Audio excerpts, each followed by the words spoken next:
Human म्युटानिमो virus या साथरोगाचा धोका वाढू लागला आहे। या पार्श्वभूमीवर पुणे महापालिकेने खबरदारीची पावले उचलण्यास सुरुवात केली आहे। नायडू संसर्गजन्य रुग्णालयात विलगीकरणासाठी 50 रुग्णशय्या आणि 5 अतिदक्षता रुग्णशय्यांची व्यवस्था करण्यात आली आहे। याचबरोबर शहरातील सर्दी खोकल्याच्या रुग्णांचे सर्वेक्षण सुरू करण्यात आले आहे। महापालिकेच्या आरोग्य विभागाने राज्य सरकारच्या मार्गदर्शक सूचनांनुसार HMPVचा संसर्गाबाबत खबरदारीची पावले उचलली आहेत। कोरोना साथीनंतर महापालिकेने भविष्यात संसर्गजन्य आजाराची साथ आल्यास नायडू रुग्णालयात रुग्णशय्यांची व्यवस्था केली आहे। त्यानुसार त्यात नायडू संसर्गजन्य रुग्णालयात विलगीकरणासाठी 50 रुग्णशय्यांची व्यवस्था करण्यात आली आहे। भविष्यात HMPVची साथ वाढल्यास त्यासाठी नायडू रुग्णालयात विलगीकरणासाठी 350 रुग्णशय्यांची व्यवस्था आहे। त्याचबरोबर खासगी रुग्णालयांची मदत घेऊन विलगीकरणासाठी 3500 रुग्णशय्यांची व्यवस्था करण्याचे महापालिकेचे नियोजन आहे। सर्दी खोकल्याचे रुग्ण महापालिकेच्या दवाखान्यात आल्यास त्यांची स्वतंत्र नोंद ठेवण्याचे निर्देश महापालिकेचे आरोग्य प्रमुख डॉक्टर नीना बोराडे यांनी दिले आहेत। या रुग्णांची संख्या आणि त्यांची लक्षणे यावर बारकाईने लक्ष ठेवले जाणार आहे। रुग्णांची संख्या वाढत आहे का आणि त्यांच्यात इतर कोणती लक्षणे दिसून येत आहेत का याची तपासणी सातत्याने केली जाणार आहे। त्यामुळे रुग्णांची संख्या वाढल्यास आणि इतर लक्षणे दिसून आल्यास आरोग्य विभाग तातडीने पावले उचलू शकणार आहे। नीना बोराडे, आरोग्य अधिकारी, पुणे महानगरपालिका। गेल्या काही दिवसात आपण बघतोय की HMPV या नावाच्या विषाणूचा प्रादुर्भाव चीन या देशामध्ये खूप प्रमाणात वाढलाय आणि तेथील रुग्ण संख्या आणि एकंदर परिस्थिती बघता परिस्थिती हाताबाहेर जाते वगैरे वगैरे ज्या बातम्या आपल्याकडे येत आहेत त्या अनुषंगानं मला मीडियामार्फत जनतेशी संवाद साधायचा आहे आणि त्या अनुषंगाने आपण आज संवाद साधणार आहोत। खरं तर हा जो विषाणू आहे तो 2001 मध्येच नेदरलँडमध्ये या विषाणूचा शोध लागलेला आहे। त्यामुळे तो विषाणू नवीन नाही आपल्या सर्वांच्यासाठी, तर जुनाच तो विषाणू आहे। त्यामुळे त्याची लक्षणं काय असतात, तो कुठलं संक्रमण करतो किंवा त्यावरती काय उपचार वगैरे असणं आवश्यक आहे, ही सर्व माहिती आपल्याकडं आहे। जितकी माहिती आपल्याकडं या विषाणूच्या बाबतीत उपलब्ध आहे त्या माहितीच्या अनुषंगानं की हा HMPV म्हणजेच ह्यूमन मेटानिमो व्हायरस या नावाचा हा विषाणू आहे। इतर जे विषाणू श्वसन संस्थेचं संक्रमण करत असतात तशाच प्रकारचं संक्रमण हा सुद्धा विषाणू करतो आणि बऱ्याचदा अशा विषाणूंचं संक्रमण आपल्याकडे हिवाळ्यामध्ये वाढत असतं आणि गेल्या 2023च्या केसेस श्वसन संस्थेचे संक्रमण असणार आहे आणि यावर्षीच्या जर आपण बघितल्या तर 2023 आणि 24ची जर संख्या बघितली तर त्याच्यामध्ये कुठेही आपल्याला वाढ दिसत नाही आहे किंवा भिण्याचं काही कारण आपल्याला वाटत नाही आहे। हा विषाणू श्वसन संस्थेचा जो वरचा भाग आहे त्यालाच सहसा संक्रमित करतो।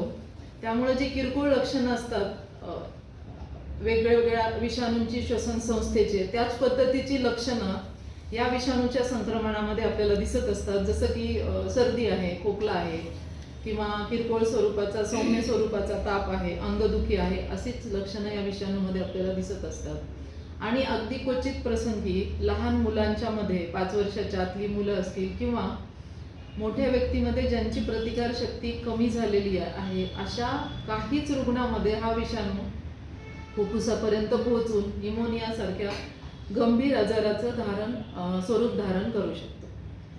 त्यामुळे सध्या तरी या माहितीनुसार या विषाणूमध्ये फार मॉर्टॅलिटी किंवा मृत्यूचं प्रमाण जास्त नाही आहे, ही माहितीनुसार आपल्याकडे उपलब्ध आहे।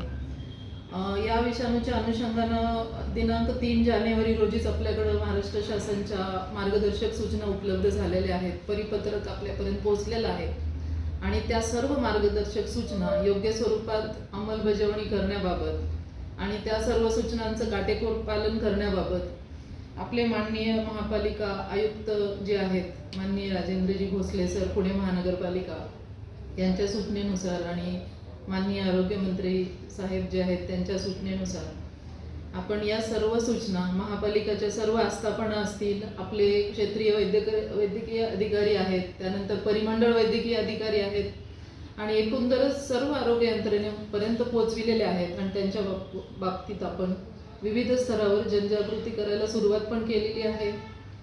आणि आपली जे सर्व रुग्णालय आहेत तिथे सारी ज्याला म्हणतो सिव्हिअर ॲक्यूट रेस्पिरेटरी इन्फेक्शन आणि ILI म्हणजे इन्फ्लुएन्झा लाईक इलनेस या अनुषंगानं OPD मध्ये सर्वेक्षण पण आपण करण्यास सांगितलेलं आहे आणि तशा जर काही केसेस आढळल्या तर त्याचं वेगळं रजिस्टर उपलब्ध ठेवण्याच्या अनुषंगाने आपण सूचना देण्यात आलेल्या आहेत.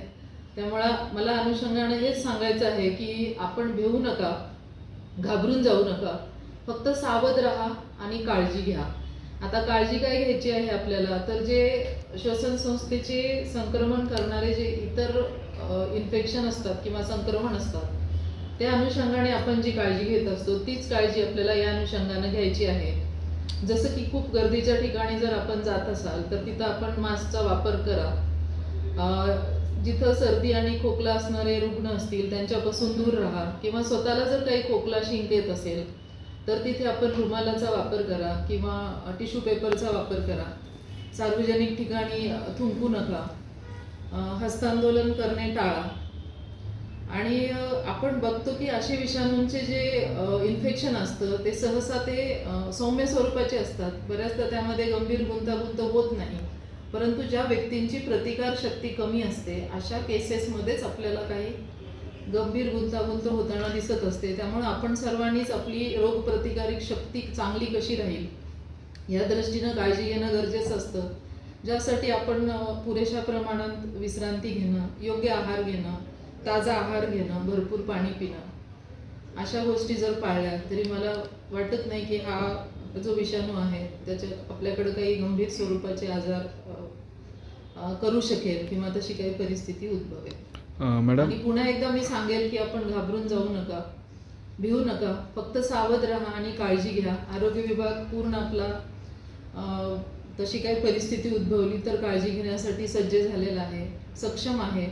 नायडू रुग्णालयामध्ये आपले 350 जे आपलं वेगळे आयसोलेशनचे बेड इन्फेक्टिव्ह डिसीजेससाठी आपण ठेवलेले आहेत ते आपल्याकडे रेडी आहेत आणि त्या उपर जरी जास्त बेड लागले तरी पण आपण जवळपास 3500 बेडची व्यवस्था अर्जंटमध्ये करू शकतो. आणि जशा जशा शासनाच्या सूचना आपल्याकडे येतील अनुषंगाने आणि जसे जसे बदल होतील ते पण आपण वेळची वेळी आपण सर्वांना कळवत जाऊ आणि त्या अनुषंगाने आपण काळजी घेऊ. रुग्णालयापर्यंत पोहोचविलेले आहेत. सर्व रुग्णालयाच्या OPD मध्ये अशा स्वरूपाची जे लक्षणं ज्यांना असतील, सर्दी असेल, खोकला असेल, ताप असेल, सर्वसाधारण जे सर्दी खोकला असतो किंवा इन्फ्लुएन्झा लाईक इलनेस असते त्यामध्येचा सर्दी खोकला ताप हा 3 ते 5 दिवसामध्ये साधारण बरा होतो. सहसा व्हायरस इन्फेक्शन हे सेल्फ लिमिटिंग असतं, पण त्या उपर जर काही वेगळी लक्षणं दिसत असतील, गंभीर लक्षणं दिसत असतील तर त्यांच्यासाठी विशेष काळजी घेण्याचं, सर्वेक्षण करण्याचं आणि गरजेनुसार संदर्भ सेवा देण्याच्या सूचना आपण देण्यात आलेल्या आहेत. आणि याशिवाय या अनुषंगानं लोकांना काळजी काय घ्यायची याची जनजागृती करण्याच्या पण सूचना आपण सर्वांना दिलेल्या आहेत.